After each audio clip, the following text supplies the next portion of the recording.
Hello, hello. We'll give everybody a couple minutes to trickle in here. Sorry about the initial wait. We had some issues with our initial live stream, so we'll move over here.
All right, everybody, thank you for joining us. This is Super Sens. I wouldn't call it a master class, but let's call it a webinar where I'm really taking feedback from you guys on what you'd like to talk about. So I have some stuff I can present, some data I've pulled, some common things that we're seeing on what works and what doesn't work, and I'm happy to share all that, which we will in a second.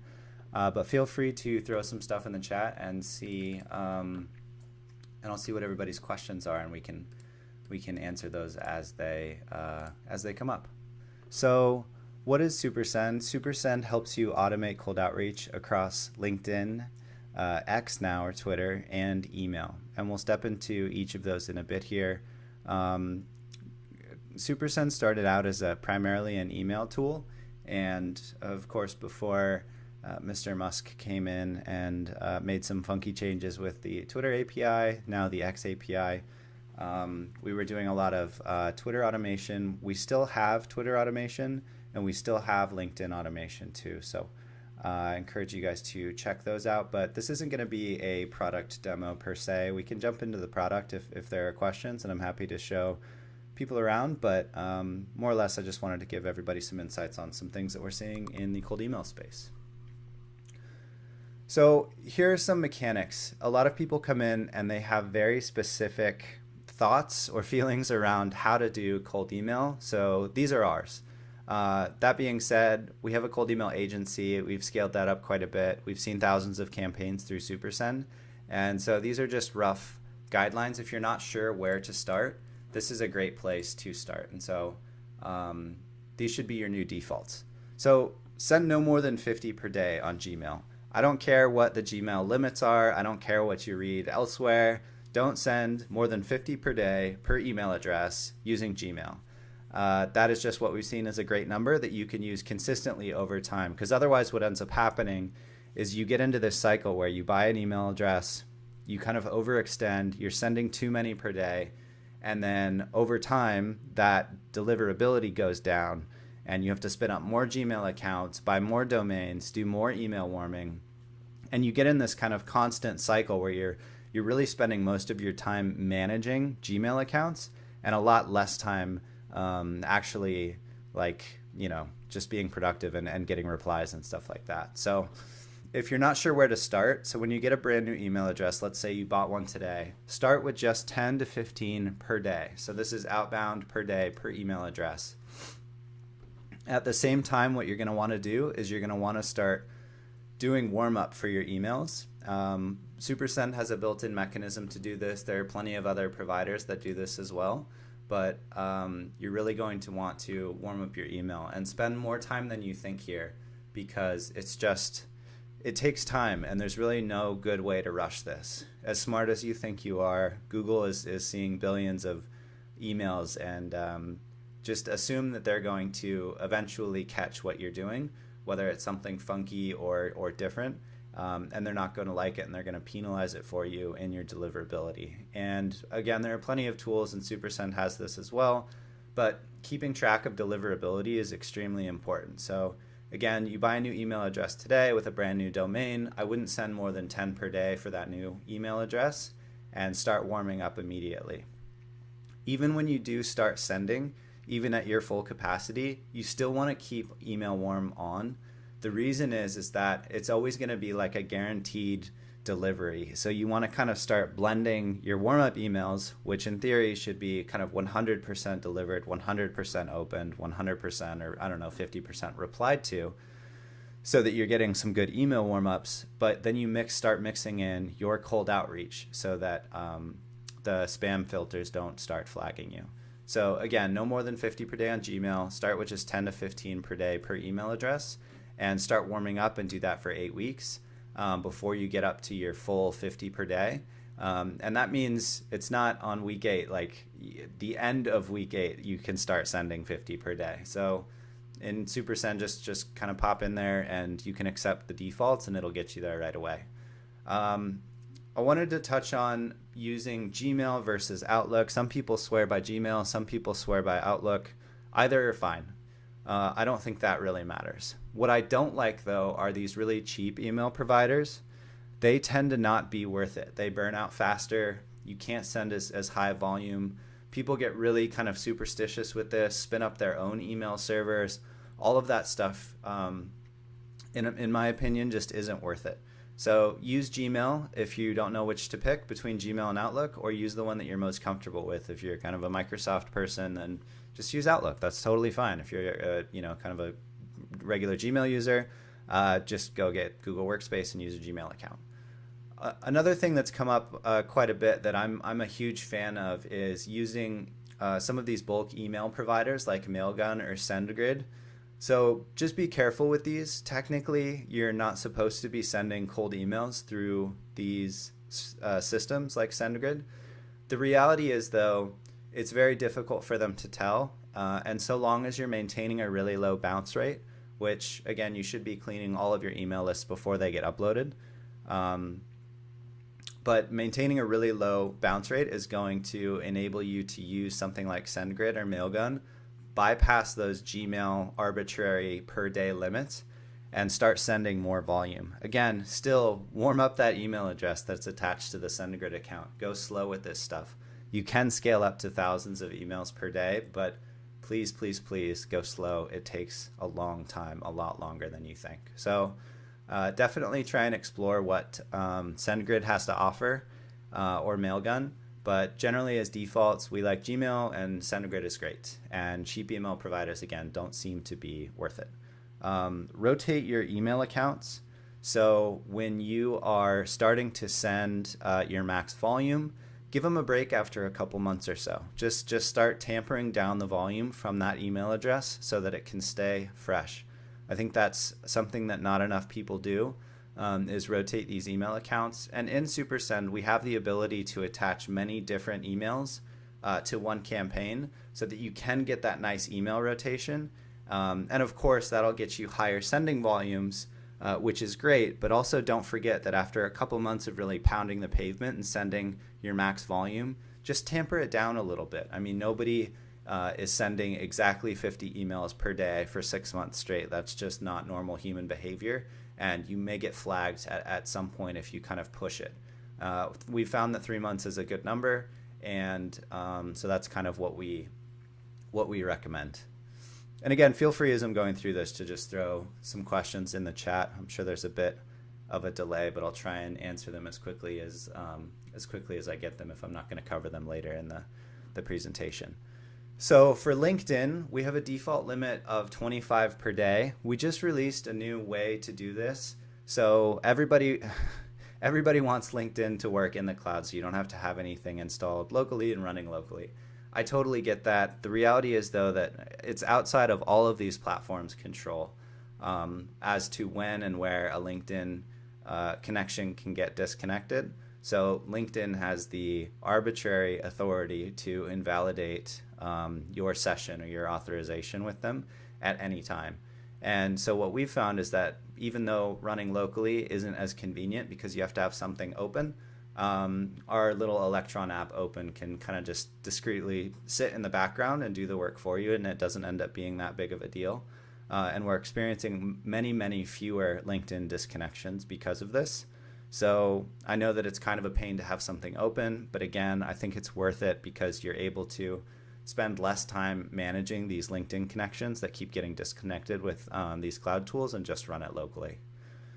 Twitter is or X is it's an evolving beast since Elon Musk took over.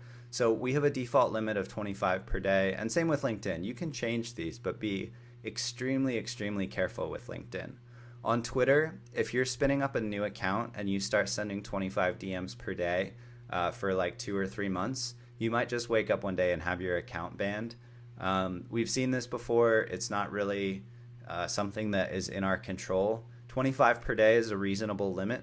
Please don't try to push back to push much more than that, especially if it's a brand new Twitter handle. Think of it just like email warming and go slow and ramp up from there.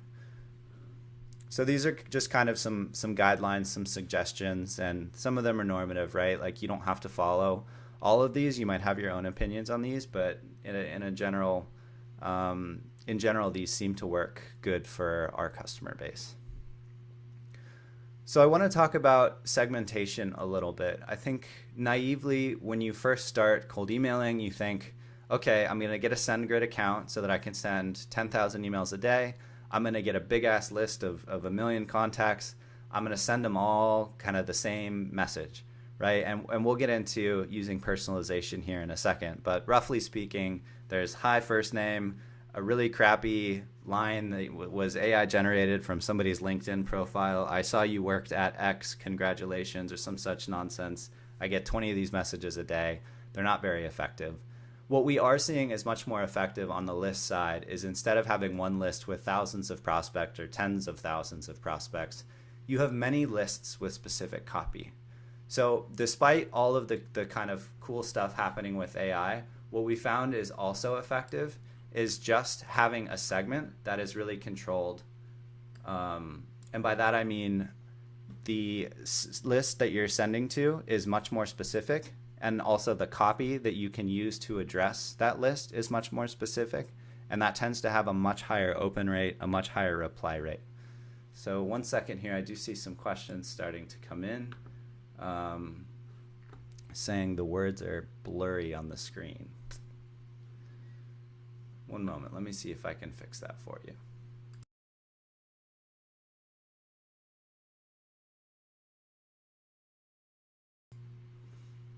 Okay, hopefully I just refreshed I refreshed something, so hopefully that works for you. Might just be an issue with somebody's internet connection. So back to segmentation, again, think less about one list with thousands of prospects, right? I know everybody wants to come in and have a tool do all the work for them. Many of our customers, sometimes it feels like they just want to, put their face on their keyboard and have it, generate money for them, which is pretty cool, right? That's a pretty cool idea. We're obviously thinking about how we could enable maybe a more sophisticated version of that with some AI agents and all that kind of fancy stuff. That's my background anyways, so we're well aware and we're looking at those types of things. But generally speaking, on your lists, make them smaller and get more specific with your copy. You're going to have better results. So what's working?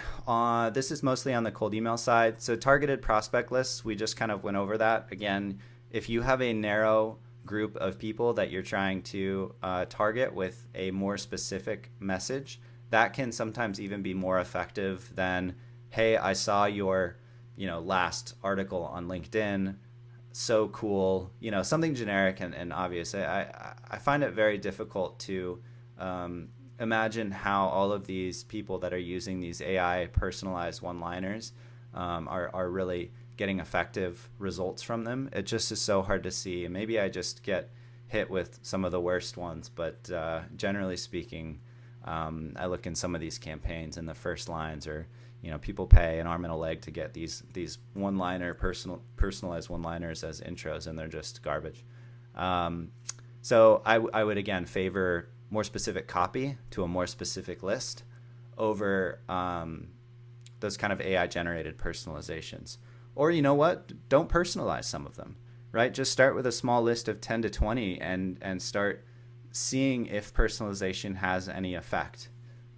There's nothing wrong with doing stuff manually while you're learning. Everybody wants to scale, but a lot of times that's just really premature. You haven't really figured out what's the right market, what's the right message, what's the right timing for your particular product. So take some time, experiment there.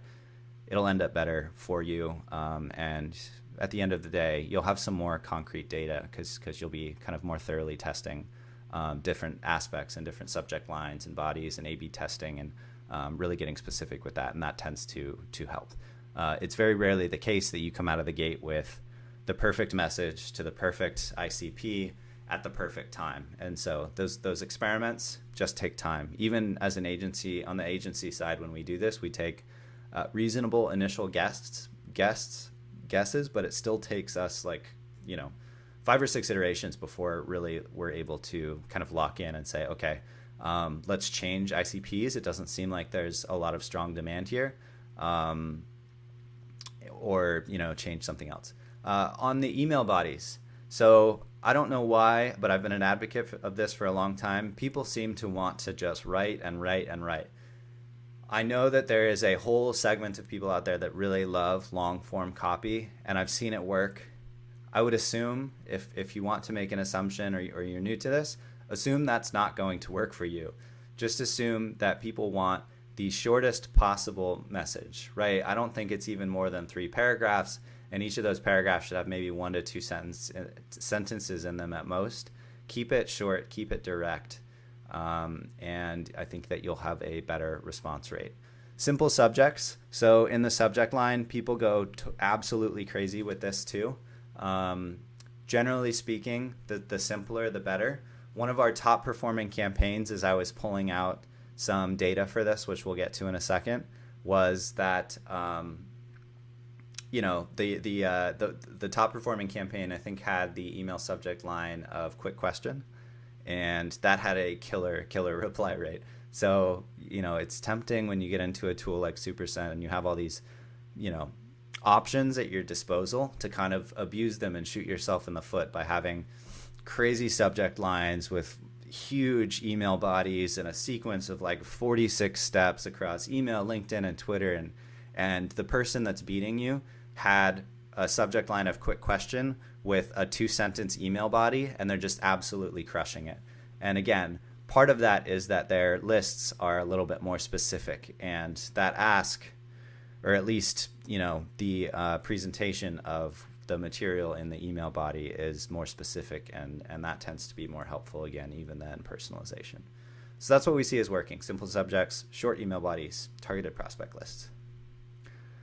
So let's move on to some fun stuff, some AI stuff. I've already hinted at this. Today, for the most part, hi, first name with a crap one-liner from LinkedIn. Do you want to chat?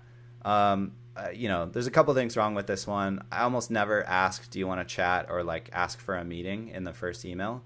I always try and give or present some resources or some research or give them something of value.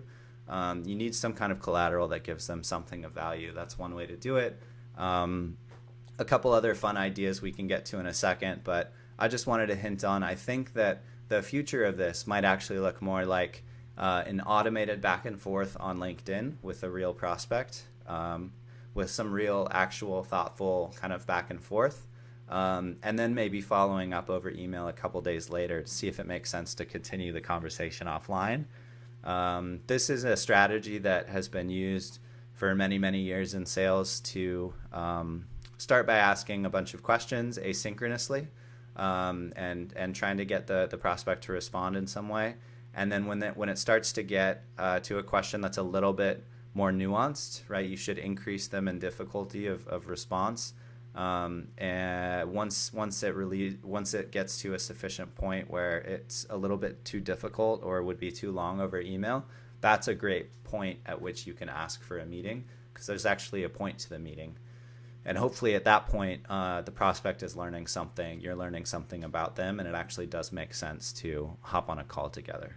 But I do think today, the state of the art of having a pretty crappy, quote unquote personalized one-liner from LinkedIn or something like that, I just haven't seen that be too effective for everybody other than the companies making these products. And the future, I do think, could be something like an actual back and forth with an AI and a prospect on LinkedIn in your own voice, and then following up with an email to continue the conversation.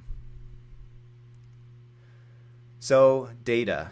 So this is data that I've pulled from all of our campaigns. So we have an average reply rate of 1.29%, average click rate of 8.46%, and an average open rate of about 35%. So, some of you might look at these and say, wow, these suck, or oh my gosh, this is really good. This is an aggregate across every campaign that's ever gone through SuperSend, of which there are thousands. So yes, of course, on the high end, the open rates are much, much higher, 80% plus.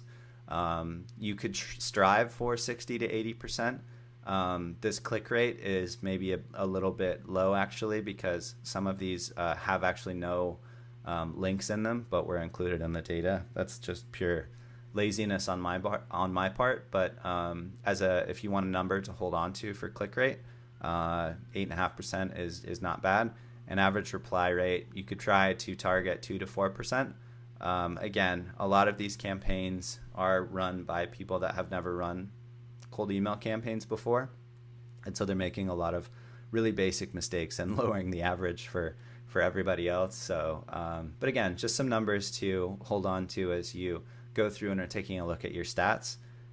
These are real data from real campaigns. So wanted to see if anybody has any questions, and I'm happy to go into the product itself. I'm happy to go into some other thoughts I have about different strategies. Some of the strategies we see working right now, for example, are around content. So if you want to cold email your prospect list and say, hey, we'd like to interview you, for example. The problem is well, not a problem, but you actually do have to follow up and do the interview, which not everybody wants to do. So that can be a really effective way to get a prospect to respond, is saying like, hey, we're doing a kind of industry report. We'd love to interview you for XYZ. And so is that something that you would be interested in? A lot of people respond, yes, understandably. Once you kind of actually do the interview, whether that's just in a podcast format, one-on-one, or even an asynchronous interview that you then post on the blog, you can kind of send that over to them and strike up an actual relationship. These tools are not meant to replace the good old-fashioned effort and ingenuity it takes to close a deal in 2024. It's no joke. Sales are tough right now. The market's a little tougher than it was in 2022, for example. And so I hope SuperSend can be a tool for you to augment your workflow, but it's definitely not going to be a place where you can just fall on the keyboard and have the tool do all the work for you. I wish, again, maybe one day we'll get there, but all right, so we've got some questions coming in. Do you recommend using different alias on Gmail? No. That's my answer. I wouldn't use an alias. Pay the $6. Just get another email account. And yeah, because Google knows that it's an alias. And the whole point of this is to emulate human behavior while sending out through their platform. I usually give them an offer they can't refuse. That's another great way of doing it. Very Alex Hormozy of you. That also, of course, works. If you have an extremely compelling offer, you can be really bad at cold email. And so long as the offer makes it to somebody's inbox and gets in front of their face, that can be effective too. So I'll pause here for a few more questions.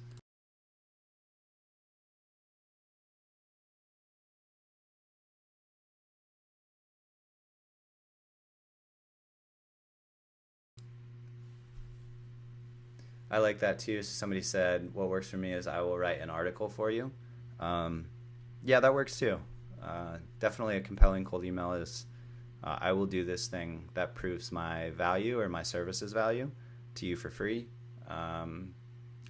Let's hop on a call and discuss exactly what you want. That's a great way to do it. That will for sure work.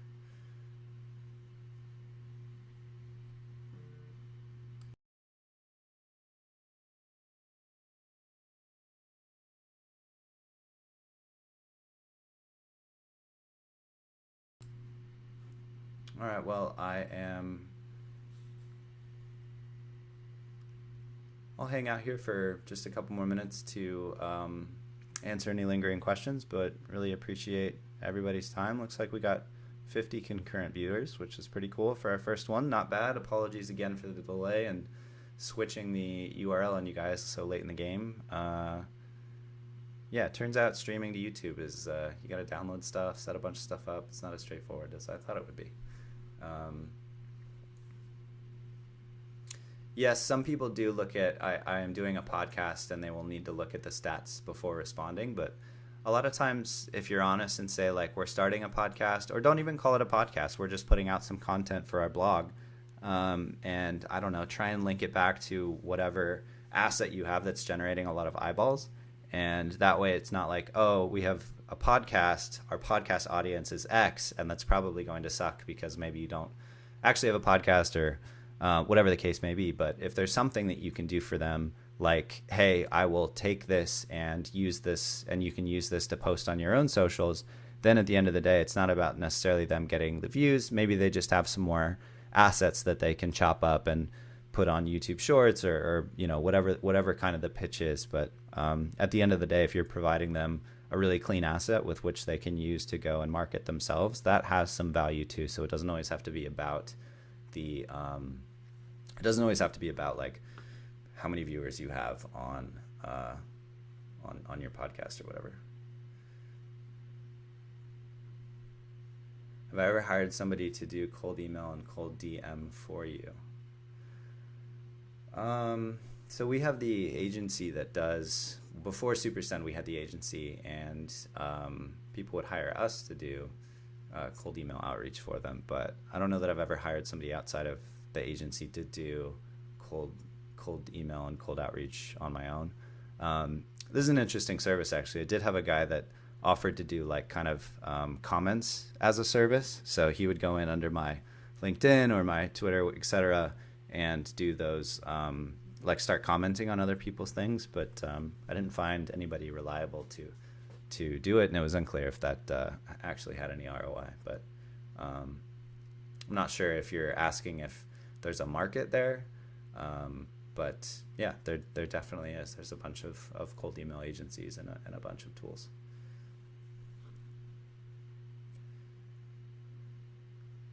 So somebody in the chat is an event technology SaaS company. They simply asked prospects. Their subject line was question about your event, ... question mark. Yeah, that would have a good open rate. See, that's what I mean about being specific about who you're targeting and segmenting that list. If it's people that have events and they do have an event coming up, it makes perfect sense to have it like for them to open an email that says question about your event, right? I don't think it's deceitful too. I mean, in the body of the email, the question could be like, what are you guys using to, collect leads at the event itself? What are you guys using as a registration platform? Would love to chat with you about like some problems you're facing on XYZ. All of that stuff is good, but that subject line would be killer. I'm a big fan of really short subject lines.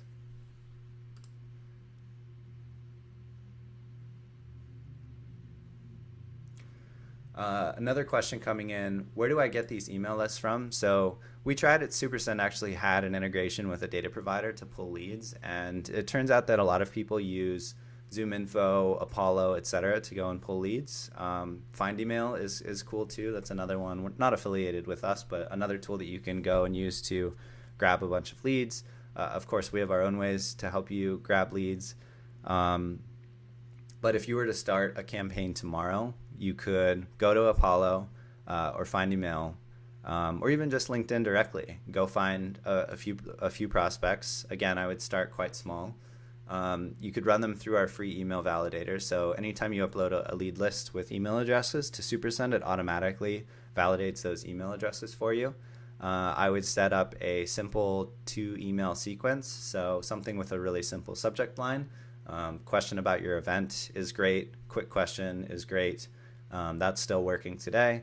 And in the body, just be very specific. Try and add value, and don't try and ask for a call on the first or even the second email. Again, try to provide some value to the prospect and see if there's a way to help them, because most of the time it's not even that your pitch sucks. It's just that the timing is off. And so that might be somebody that you just need to follow up with in 6 months. So I would let that campaign run through. You might want to A/B test some different subject lines or some different email bodies and just see which one gets a higher reply rate. And then another cool, I think, really underutilized feature of SuperSend itself is to then take that list and create a new campaign from people that have opened your email X times but not replied. So almost like a re-engagement campaign, and run that a couple weeks later. Those tend to have extremely high reply rates because it indicates that there was something interesting there, or they forwarded it to their team and found something interesting, but the timing just wasn't right. And so if you can put them into another sequence and then have them get those emails a couple months later, you get really 2 swings at bat to have the timing be right for the prospect as opposed to just one. And that tends to be helpful. So another person's asking, where do I find contact lists? Apollo, Find Email, LinkedIn is great. There's a bunch of don't tell LinkedIn, but LinkedIn like scrapers and stuff like that. There's like 101 different places you can buy them. People have whole services around a list for XYZ. We put out a bunch of giveaways with scripts to scrape from Google Maps and all different kinds of places like that, G2, etc. Those tend to be helpful for people to build email lists, but without knowing exactly who you're trying to go out to, it's difficult. But if they're on LinkedIn, then Apollo should be great. ZoomInfo is expensive, but also pretty good. Find Email for scraping stuff.